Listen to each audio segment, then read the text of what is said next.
बयसर अपराह्न स्त्री को टली उपरे जगी बसी स्वामी कौन पाई जानिछंती देहरे एते बल नाही जे एकुटिया टली उपरु नहीं गात खोली शव सत्कार करने को। आपण कौन भावुंट मौसाकर बोधे कई नाहांती सेथिपाई असहाय होई कार साहाय्य अपेक्षार जगिछंती।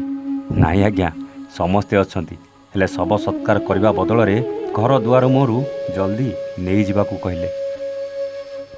बुढ़ा बयस से टेकी पारिबेनी बोली शेष निज गुजराण मेटाउथुवा टली रे धरी मशाणी पर्यंत नहीं आसिले हेले एकुटिया सत्कार करि न पारी केतेबेले माछी घोड़ौचंती तो केतेबेले धूप लगई देई कार साहाय्य अपेक्षार बसी पड़िछंती। आपण भाबुथिबे समस्ते जदि अछंती ताहाले एकुटिया मौसा एठी कौन करुछंती। सबू कहबू आज्ञा एई दुख भरा कहानी रे स्त्रीर शव सत्कार पाई असहाय वृद्धर करुण चित्कार। हेलो हाय नमस्कार स्टोरी विथ प्रतापर आउ एक दुख भरा कहानी को आपण को स्वागत। मयूरभंज जिला कप्तिपदा अंचलर विश्वनाथ मुर्मू को स्त्री सीता मुर्मू देह खराब हेबारु डाक्तरखाना नेइथिले हेले चिकित्सा चलीथिला बेले सीतांकर मृत्यु हो जाइथिला। डाक्तरखाना रे डाक्तर पोस्टमार्टम कला परे सीतार शव को आम्बुलांस जोगे तांको घरे पहुँचे देथिले किंतु घरे रहुतुवा पुओ झियो माने मार शव सत्कार करने को मना कर देथिले। सेतेबेलकू 5 घंटा बीती जाइथिला हेले केही भी शुणी नथिले। शव पची दुर्गंध बाहर आरंभ हो जाइथिला। शेषरे निज गुजराण मेटाउथुवा से टली रे निज स्त्री को लदी कप्तिपदा बजार पाख रहुतुवा से झाटीमाटी घर पाखकू नहीं आसीथिले एई वृद्ध मौसा जनक। टली रे स्त्रीर शव को सिना लदी नहीं आसिले हेले गात खोली पोतिबाकू ए बुढ़ा बयस रे कौन बाऊ बल थिला सेथिपाई चुपचाप स्त्रीर शव को जगी बसीथिले।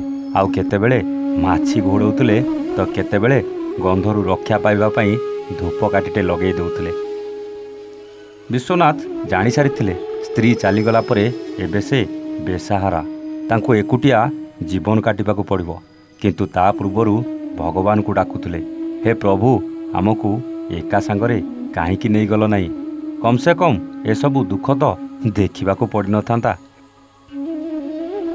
चम धुड़ुधुड़ु चेहरा को बयस अपराह्न निज पिला माने जेतेबेले सहारा देवा बदल रे हाथ छाड़ी दियंती सेतेबेले सबकिछि अंधार देखा जाए। आज्ञा आमे तो जानिनु से पिला माने काहींकी एई बयस रे बापा मां को दूरेई देथिले काहींकी एई बयस रे पिलांगठू अलगा हेई एई झाटीमाटी भंगा कुड़ियार रही टली टाणी निज पेट निजे पोषुले। से जहाँ भी हो आज्ञा बंची थिला बेले जहाँ तो कले कले मुहरे पानी टोपे भी देलेनी किंतु मरीगला परे भी शव सत्कार न करिबा जे केते दुखद घटना ताहा वर्णना करिबा भी कष्टकर हो जाउछि। आज्ञा शेषरे एई खबर कप्तिपदार किछि समाजसेवी और सांबादिक पाखरे पहुँचीथिला।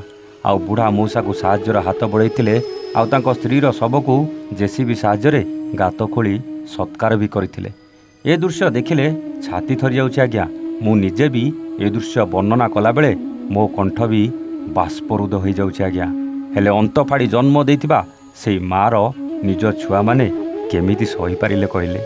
से किछि भी हेइथाइ पारे संपत्ति पाई हो बा अन्य किछि कारण पाई हो किंतु माँ तो माँ ना।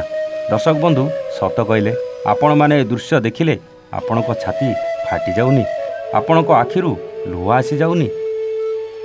जदि आपण देखिले आपण को कष्ट होची सही पारुनांती तेबे सेई बापा माँ कोठू जन्म नैथिबा छुआ माने केमिति सही पारुचंदी। आज्ञा आपण माने थरे चिंता करंतु आउ आपण माने कमेंट करी कहंतु सेई छुआ माने केते ठीक करछंती आउ केते भूल करछंती।